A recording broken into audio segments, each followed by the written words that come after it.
दोस्तों पूरे वर्ल्ड में जितना भी रेयर मिनरल है उसका 85% रेयर मिनरल चाइना में रिफाइन होता है और चाइना से ही एक्सपोर्ट होता है। लेकिन चाइना का प्रॉब्लम क्या है कि अगर आपका रिलेशनशिप चाइना के साथ हल्का सा भी खराब हुआ तो चाइना उस रेयर मटेरियल की एक्सपोर्ट पर बैन लगा देगा। अब चूंकि चाइना 85% रेयर मटेरियल पर धाक जमा करके बैठा हुआ है तो पूरी दुनिया चाइना के ऊपर डिपेंड है। ऐसे केस में भारत को और पूरी दुनिया को चाइना के ऊपर से अपने डिपेंडेंसी को कम करने की जरूरत थी। अभी की बड़ी अपडेट ये है कि हम लोग श्रीलंका के ग्रेफाइट माइनिंग को एक्वायर करेंगे, यानी कि श्रीलंका के अंदर जो ग्रेफाइट का माइनिंग है वो भारत को मिलने वाला है। अगर श्रीलंका का ग्रेफाइट माइनिंग हमारा हो जाता है तो स्पेशली ग्रेफाइट को लेकर के हम जो चाइना के ऊपर डिपेंड है वो डिपेंडेंसी कम हो जाएगी, खत्म हो जाएगी और चाइना को हम मुंहतोड़ जवाब देंगे। जितने भी इलेक्ट्रिक व्हीकल होते हैं उसमें जो लिथियम बैटरी होती है उसके लिए हमें ग्रेफाइट चाहिए। और न सिर्फ ग्रेफाइट, हमें बहुत सारे रेयर मेटल की जरूरत है जो हमारे पास नहीं है, जैसे कि कोंगो हो गया, कोबाल्ट हो गया, नियोबियम हो गया, ग्रेफाइट हो गया। इन सब को लेकर के हम लोग कई कंट्री से बात कर रहे हैं। यूएई, तंजानिया, साउथ अफ्रीका,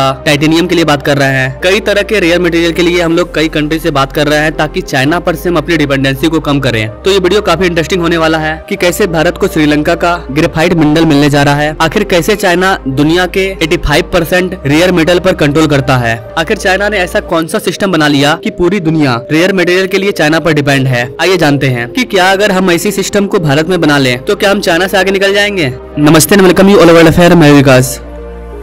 इस क्रिटिकल मिनरल किसको बोलते हैं? क्रिटिकल चीज कौन सा होता है जिसकी जरूरत आपको हमेशा है, बहुत ही ज्यादा जरूरत है, वो आपके लिए क्रिटिकल चीज होता है। इम्पोर्टेंट से भी ऊपर होता है क्रिटिकल, मतलब उसकी जरूरत आपको है ही है। अगर वो नहीं मिलेगा तो फिर आपको प्रॉब्लम होगा। वैसे चीज को हम लोग बोलते हैं क्रिटिकल मिनरल, क्रिटिकल चीज। ऐसी कंडीशन में हर कंट्री अपने देश के लिए जो भी जरूरी क्रिटिकल मिनरल है उसकी लिस्ट तैयार करती है। अमेरिका के द्वारा 50 क्रिटिकल मिनरल्स का लिस्ट बनाया गया है, यूके के द्वारा 18, जापान के द्वारा 31 और हम लोगों ने करीब करीब 30 क्रिटिकल मिनरल का लिस्ट बनाया है। यानी कि ये 30 ऐसे क्रिटिकल मिनरल हैं जो हमें चाहिए बट वो हमारे पास नहीं है। और ये अगर नहीं मिलेगा तो फिर हम डेवलप कंट्री कैसे बनेंगे? डेवलप नहीं कर पाएंगे, ग्रो नहीं कर पाएंगे। छोटा सा एग्जांपल, सेमीकंडक्टर। सेमीकंडक्टर के लिए चाहिए सिलिकॉन, लेकिन भारत के पास सिलिकॉन नहीं है। अब अगर हमारे पास सिलिकॉन है ही नहीं तो क्या हम भारत को कभी सेमीकंडक्टर का हब बना पाएंगे? कभी नहीं बना पाएंगे। सबसे पहले हमें वो जो क्रिटिकल मिनरल है सिलिकॉन, उसकी व्यवस्था करनी होगी, आसानी से वो हमें मिलना चाहिए, तभी हम भारत को सेमीकंडक्टर का हब बना पाएंगे। वैसे ही बहुत सारे क्रिटिकल मिनरल होते हैं। यहाँ पर आप ये वाला लिस्ट देख पाओगे, ये वैसा क्रिटिकल मिनरल है जो भारत के पास नहीं है।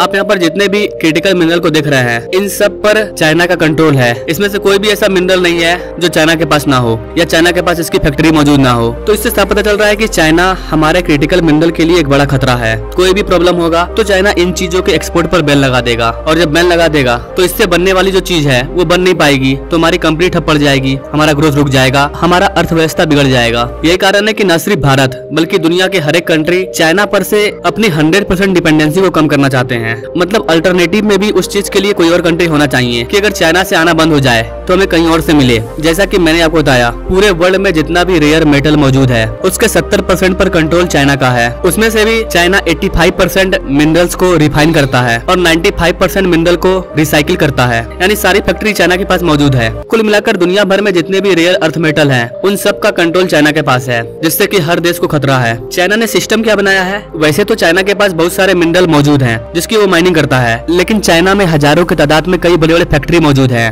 किसी भी देश में मिनरल निकलता है तो उसको रिसाइकिल करने के लिए, रिफाइन करने के लिए उसे चाइना भेजा जाता है, और रिफाइन करने के बाद चाइना उसको अलग अलग कंट्री में एक्सपोर्ट करता है। तो चाइना ने जो सिस्टम बनाया है बड़े बड़े फैक्ट्री वगैरह को एस्टेब्लिश करके, इसके वजह से भी दुनिया चाइना के ऊपर डिपेंड हो चुकी है। और इसी पॉइंट की मैं बात कर रहा हूँ, अगर इस तरह के सिस्टम को हम भारत में डेवलप करते हैं, बड़ी बड़ी फैक्ट्री इंडस्ट्री को भारत में बना लेते हैं, तो इन सारी चीजों को हम दूसरे देशों से ला करके भारत में रिसाइकलिंग करेंगे, रिफाइन करेंगे, इससे हमारी जरूरत भी पूरी हो जाएगी और इसको हम अदर कंट्री को भी एक्सपोर्ट कर देंगे। अब बात करते हैं क्या ये पॉसिबल है, क्या हमने कभी ऐसा किया है? मैं आपको बहुत ही प्रैक्टिकल एग्जांपल दे रहा हूँ, लेटेस्ट एग्जांपल दे रहा हूँ। जब रशिया यूक्रेन वॉर स्टार्ट हुआ था तो अमेरिका ने रशिया पर सेंसस लगाया, तो रूस का जो क्रूड ऑयल था वो यूरोपियन कंट्री में जाना बंद हो गया। इस वजह से रशिया को भी प्रॉब्लम हुआ और यूरोपियन कंट्री को भी प्रॉब्लम हुआ। अब आइए बीच में भारत ने क्या किया? भारत ने गुजरात के जामनगर में दुनिया का सबसे बड़ा रिफाइनरी बना लिया, यानी कि एक फैक्ट्री को बैठा दिया। इसके बाद हमने क्या किया? रशिया से काफी सस्ते दामों में क्रूड ऑयल को लिया, अपने रिफाइनरी में उसे रिफाइन किया। दुनिया का सबसे बड़ा रिफाइनरी है तो भारी मात्रा में हमने क्रूड ऑयल को रिफाइन किया, और उसी रिफाइन को हम लोग अब यूरोप में जाकर के बेचने लगे, और यूरोपियन कंट्री क्रूड ऑयल के लिए भारत में डिपेंड हो गए। इसके वजह से भारत को करीबन $25 बिलियन का फायदा हुआ है, शुरू से लेकर के अब तक, जब तक हमने रशिया से क्रूड ऑयल को इम्पोर्ट किया है और दूसरे देशों में बेचा है,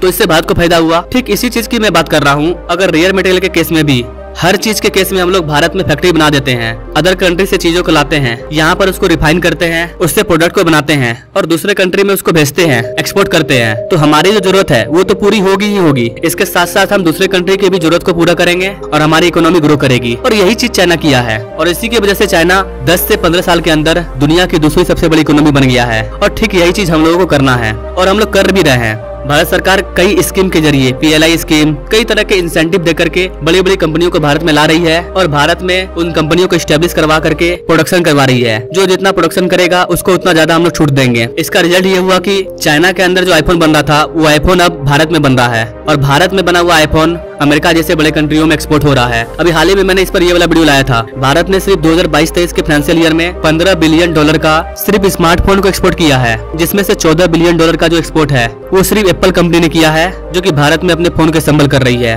अगर हम लोग दुनिया के हर क्रिटिकल मिनरल के लिए इस तरह के सिस्टम को बिल्डअप करते हैं तो हमको डेवलप कंट्री बनने से कोई नहीं रोक पाएगा, क्योंकि हर रेयर मटेरियल भारत में आएगा और भारत में ही वो रिफाइन होगा, उसका प्रोडक्शन होगा और अलग अलग कंट्रियों में उसका एक्सपोर्ट होगा। अब यहाँ पर सवाल आता है कि दुनिया चाइना को छोड़ करके भारत क्यों आएगी? चाइना में ऑलरेडी इस तरह के मैन्युफैक्चरिंग प्लांट पहले से मौजूद हैं। तो गाइस इसका मेन रीजन ये है कि चाइना एक सिक्योर कंट्री नहीं है। जैसा कि मैंने आपको बताया, चाइना के साथ अगर आपका रिलेशनशिप खराब होता है तो चाइना उस चीज के एक्सपोर्ट पर बैन लगा देगा, तो आपको प्रॉब्लम हो जाएगा। आपके पास अल्टरनेटिव नहीं है। प्राय कंट्रियों के साथ चाइना का दुश्मनी चल रहा है। चाइना के जितने भी पड़ोसी कंट्री है, चाइना उनके जमीन पर कब्जा करना चाहता है, तो वो सारे कंट्री चाइना से परेशान है। इसके अलावा अमेरिका और यूरोपियन कंट्री का ऐसे भी चाइना से नहीं बन रहा है। कोविड-19 जब से आया तब से चाइना का दुनिया के साथ रिलेशनशिप काफी ज्यादा खराब हो गया। तो ऐसे केस में पूरी दुनिया एक अल्टरनेटिव ढूंढ रही है जो कि चाइना का अल्टरनेटिव हो और सिक्योर हो, और इस अल्टरनेटिव के रूप में भारत उभर रहा है, क्योंकि भारत एक डेवलपिंग कंट्री है जिसकी जनसंख्या सबसे ज्यादा है। यहाँ पर कम से कम कॉस्ट पर चीजों का प्रोडक्शन होगा और भारत सरकार भी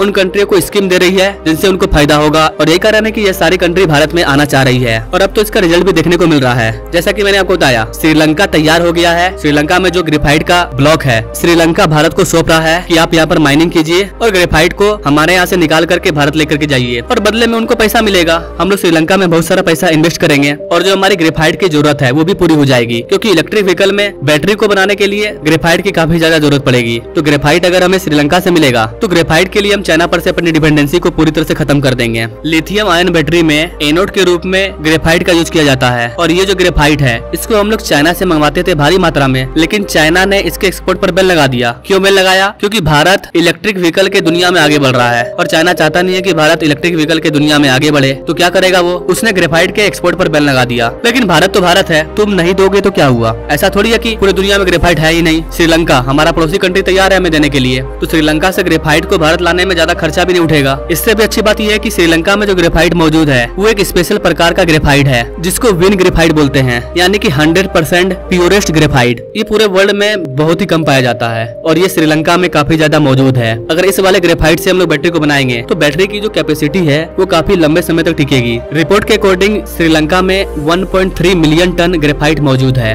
लेकिन श्रीलंका के पास उस तरह की टेक्नोलॉजी नहीं है कि श्रीलंका इन ग्रेफाइट को निकाले, इसका यूज करे, इसको बेचे और आगे बढ़े। इसलिए श्रीलंका ये काम भारत को सौंपना चाहता है और हमारे पास कई तरह की टेक्नोलॉजी अवेलेबल है, खास करके अडानी के पास। मिनरल के मामले में अडानी बहुत ही आगे है। श्रीलंका ने साफ तौर पर कहा है कि हम भारत के कंपनियों को इनवाइट करते हैं, वो हमारे श्रीलंका में आए और हमारे यहाँ के ग्रेफाइट को निकाले। और अब इस चीज को लेकर के भारत और श्रीलंका के बीच में बातचीत चल रही है। बहुत ही जल्दी इंडियन कंपनी श्रीलंका के अंदर जाकर के ग्रेफाइट के ब्लॉक को एक्वायर करेगी और ग्रेफाइट का माइनिंग स्टार्ट करेगी। अब ऐसा नहीं है कि हमारे पास खुद का ग्रेफाइट नहीं है, हमारे पास ग्रेफाइट है, लेकिन हमें और भी ग्रेफाइट चाहिए। अगर मैं प्रेजेंट डाटा की बात करूं तो अपने भारत के अंदर ही 57,264 टन का ग्रेफाइट का प्रोडक्शन किया जाता है। इसके बावजूद भी हम लोग 54,052 टन ग्रेफाइट को इम्पोर्ट करते हैं अदर कंट्री से, जिसमें से सबसे ज्यादा इम्पोर्ट हम लोग चाइना, मेडागास्कर, मोजमबिक, ये बड़े कंट्री है जहाँ से हम लोग ग्रेफाइट को मंगवाते हैं। वहीं अगर भारत के अंदर प्रोडक्शन की बात करें तो इसका सबसे ज्यादा प्रोडक्शन झारखंड में होता है, 74% सिर्फ झारखंड से होता है। इसके अलावा तमिलनाडु है, जम्मू कश्मीर है, अरुणाचल प्रदेश है, उड़ीसा है, इन जगहों पर काफी ज्यादा ग्रेफाइट मौजूद है। तो देखा जाए तो 2047 तक एक डेवलप कंट्री बनने के लिए हमें बहुत सारे ग्रेफाइट की जरूरत होगी। अगर हमें कोई सिक्योर कंट्री मिल जाता है जहाँ से हम आसानी से ग्रेफाइट को ले सकते हैं तो हमें फ्यूचर में दिक्कत नहीं होगी, क्योंकि हम चाइना पे डिपेंड होकर के अपने इकोनॉमी को आगे नहीं बढ़ा सकते हैं, क्योंकि चाइना का कोई भरोसा नहीं है। चाइना का माल कैसा होता है आप सभी जानते हैं। तो ये थी ग्रेफाइट की फुल डिटेल। ग्रेफाइट हमें क्यों जरूरी है, कैसे हम क्रिटिकल मिनरल का यूज करके भारत में उसके प्लांट को सेटअप करके हम एक बड़ी इकोनॉमी बन सकते हैं, कैसे आज भारत को दुनिया चाइना के अल्टरनेटिव के रूप में देख रही है।